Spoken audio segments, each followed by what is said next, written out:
രക്ഷിക്കേ. ഇതാണ് എന്റെ കുടുംബം, എന്റെ സന്തോഷം. ചട്ടമ്പി പാറു ഇന്നു മുതൽ എല്ലാ ദിവസവും രാത്രി 7:30 നമ്മുടെ സ്വന്തം സൂര്യ ടിവിയിൽ. അതൊക്കെ ജയിച്ചില്ലേ അച്ഛാ? ഒന്നാം സമ്മാനം 50,000 രൂപയായിരുന്നു. 50,000? പിന്നെന്തിനാ നിന്റെ അമ്മ ഇങ്ങനെ വെള്ളമുക്കത്തെ? അത് സമ്മാനത്തുകയെ പറ്റി ഞാൻ അമ്മയോടൊന്നും പറഞ്ഞിട്ടില്ല അച്ഛാ. അതെന്താ മോളെ? അതറിഞ്ഞാലേ അവൾ നിന്നെ അടിക്കുന്നതിന് മുമ്പ് താലെപ്പൊരി എടുത്ത് സ്വീകരിച്ചേനെ. ആ കാശ് ഞാൻ അമൃതേച്ചിക്ക് കൊടുത്തച്ചാ. അമ്പാടി കാലില്ലാതെ കഷ്ടപ്പെടുകയല്ലേ. അവന്റെ പ്രായത്തിലുള്ള കുട്ടികളെല്ലാം കളിച്ചു നടക്കുമ്പോ അവൻ മാത്രം ഒന്നിനും കഴിയാതെ നോക്കി നിൽക്കുന്ന കാണുമ്പോ എനിക്ക് സഹിക്കാൻ പറ്റാത്ത അവസ്ഥയാ. അവനിപ്പോ സ്കൂളിൽ പോകുന്നത് നിർത്തി. അതാ അവന് വയ്പുകാല വെക്കാൻ ആ കാശ് ഞാൻ കൊടുത്തത്. മോളെ, ഞാൻ ചെയ്തത് ശരിയല്ല അച്ഛാ.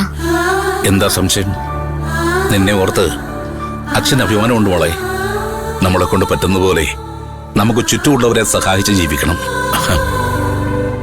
എന്റെ മോക്ക് നല്ലതേ വരൂ.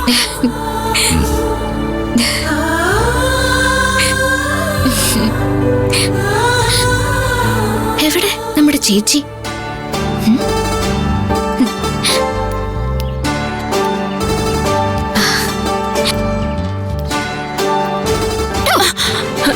വന്നു ചട്ടമ്പി. അല്ല, ഓട് പൊളിച്ചു പോയിട്ട് എന്തായി? കപ്പടിച്ചോ? പിന്നല്ലാതെ. ഈ ചട്ടമ്പി പാറു ആരാണെന്ന് നാട്ടുകാരെയൊക്കെ ഒന്ന് ഓർമ്മപ്പെടുത്തി. പക്ഷെ പറഞ്ഞിട്ട് എന്താ കാര്യം? കപ്പും കിട്ടി, അമ്മയുടെ കയ്യിന്ന് നല്ല ഒന്നാന്തര അടിയും കിട്ടി. ശരിക്കാ? അപ്പൊ എനിക്ക് അടി കിട്ടുന്നതില് ചേച്ചിക്ക് സന്തോഷല്ലേ? അത് ശരി. അച്ഛനെ വിട്ട് നിന്നെ രക്ഷിച്ച ഞാൻ ഇത് തന്നെ കേക്കണം. ഓ, അപ്പോ അച്ഛനയച്ചത് ചേച്ചിയാണോ? ചേച്ചിക്കപ്പോ എന്നോട് സ്നേഹമുണ്ട്. പക്ഷേ ഇനി അമ്മയെന്ന് രക്ഷപ്പെടാൻ പറ്റുമെന്ന് കരുതണ്ട. മര്യാദക്ക് നടന്ന നിനക്ക് കൊള്ളാം. അല്ലെങ്കിലും ഞാൻ അടുത്ത കൊല്ലം മത്സരിക്കണ്ടെന്നാ കരുതുന്നെ. അമ്മയുടെ തല്ലും വഴക്കും ഒക്കെ സഹിക്കാം. പക്ഷേ ജയിക്കാൻ വേണ്ടി എന്തു വൃത്തികേടും ചെയ്യുന്നവരാ അവിടെ ഇരിക്കുന്നതെന്ന് ഇപ്പൊ എനിക്ക് മനസ്സിലായി. നീ ആരുടെ കാര്യ പറയുന്നേ? ആ പ്രതാപ മുതലാളിയും അയാളുടെ കുറെ ശിങ്കിടികളും. ഞാൻ വീട്ടിൽ നിന്ന് എങ്ങനെയൊക്കെയോ ചാടി രക്ഷപ്പെട്ട് പോകുന്ന വഴിക്ക് അവന്മാരെന്നെ തട്ടിക്കൊണ്ടുപോയി കെട്ടിയിട്ടു. ഈശ്വര, എന്നിട്ട്? പിന്നെന്താ, ജമ്പിങ്ങും ചേസിങ്ങും ഫൈറ്റിങ്ങും. ക്ലൈമാക്സില് സാഹസികമായ ഒരു രക്ഷപ്പെടലായിരുന്നു. ഹീറോയിൻ അല്ലേ ഈ ചട്ടമ്പി പാറു? ഞാൻ കപ്പടിച്ചപ്പോ ആ മുതലാളിയുടെ മുഖം ഒന്ന് കാണണായിരുന്നു. നിന്നെ പിടിച്ച് കെട്ടിടാൻ മാത്രം അയാൾക്ക് നിന്നോട് എന്ത് പകയുള്ളത്? നീ അമ്മയോട് ഇതൊക്കെ പറഞ്ഞോ? ചേച്ചി എന്തിനാ ഇത്രയും ടെൻഷൻ അടിക്കുന്നേ? ഇത് അമ്മ അറിയിക്കേണ്ട കാര്യമൊന്നുമില്ല. വെറുതെ കേട്ട് എനിക്ക് ഇത്രയും പേടിയായി.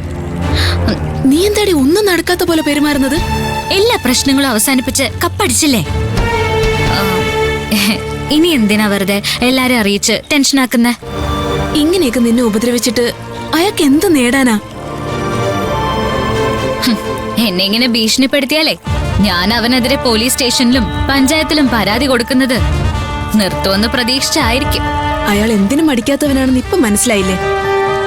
ഇനി അയാളുമായിട്ട് എന്തിനാ പ്രശ്നത്തിന് പോകുന്നേ? അവനെയൊക്കെ പേടിച്ചിട്ട് ഞാൻ പരാതി കൊടുക്കുന്നത് നിർത്തണോ? ഈ നാട്ടുകാർക്ക് കിട്ടേണ്ട എന്തൊക്കെ ആനുകൂല്യങ്ങളാ അയാളെ തടുത്തു വെച്ചിരിക്കുന്നെന്ന് ചേച്ചിക്കറിയോ? അതൊന്നും കിട്ടാതെ വേറെ ഗതിയില്ലാതെ വരുമ്പോഴാ പാവങ്ങള് രുദ്രന്റെ കയ്യിൽ നിന്ന് പലിശയ്ക്ക് കാശ് വാങ്ങുന്നത്. അങ്ങനെ പാവങ്ങളുടെ കയ്യിൽ നിന്നും കൊള്ള പലിശ ഈടാക്കിയാണ് ഈ പ്രതാപൻ മുതലാളി ആയത്. പാവങ്ങളുടെ വയറ്റത്തടിച്ച് കാശുണ്ടാക്കാൻ അയാൾ ശ്രമിക്കുന്നിടത്തോളം കാലം ഈ പാറു അയാളുടെ പിന്നാലെ തന്നെ ഉണ്ടാവും.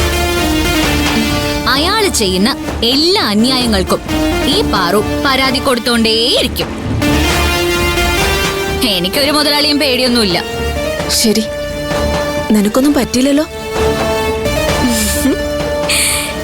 എനിക്കൊന്നും പറ്റില്ലടി ചേച്ചി കുട്ടി. ഈശ്വര, നിനക്ക് എപ്പോഴാണാവോ നല്ല ബുദ്ധി തോന്നാൻ പോണത്? എന്താടി ഞാൻ പറയുന്നത് കേട്ടിട്ട് ചിരി വരുന്നുണ്ടോ? ചേച്ചിയുടെ സംസാരം കേട്ടിട്ടൊന്നും അല്ല, മുഖത്തുള്ള കരി കണ്ടിട്ടാ ചിരി വന്നത്. ആ, കരിയോ? നിന്നെ കരിയിലും ചേച്ചിയെ കാണാൻ എന്ത് ഭംഗിയാ. നിന്നെ ഞാൻ അവിടെ നിക്കടി.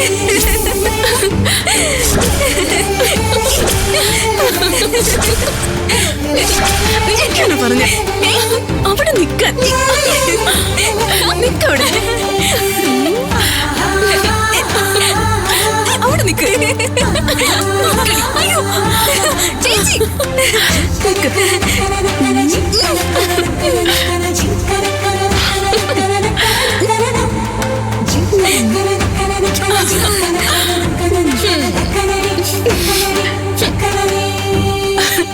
ഇപ്പഴാ നീ ശരിക്കും ചട്ടമ്പി പാറു ആയത്.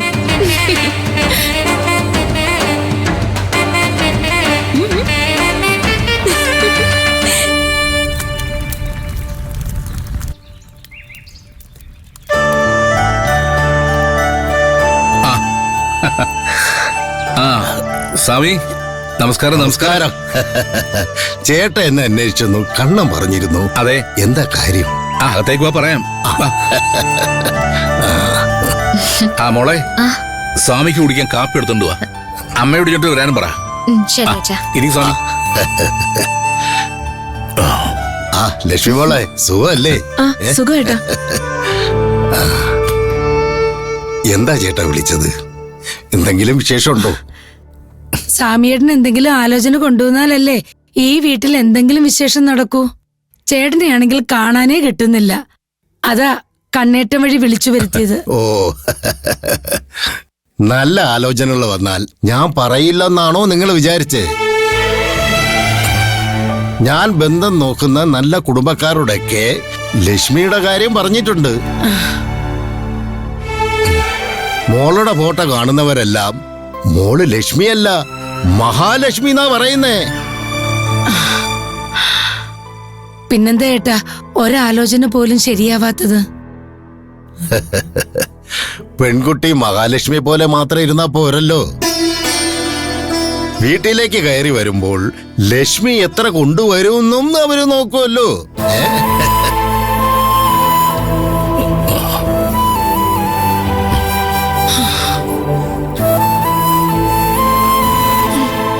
ആ, എല്ലാരും കാശു തന്നെയാണ് ചേട്ടാ നോക്കുന്നേ. അതെന്താ ചേട്ടാ, കാശ് പ്രതീക്ഷിക്കാതെ കല്യാണം കഴിക്കാൻ തയ്യാറാകുന്ന ആണുങ്ങളൊന്നും ഈ നാട്ടിലില്ലേ? കാശിനെ മാത്രം വിശ്വസിച്ച് ജീവിക്കാൻ പറ്റുമോ ചേട്ടാ?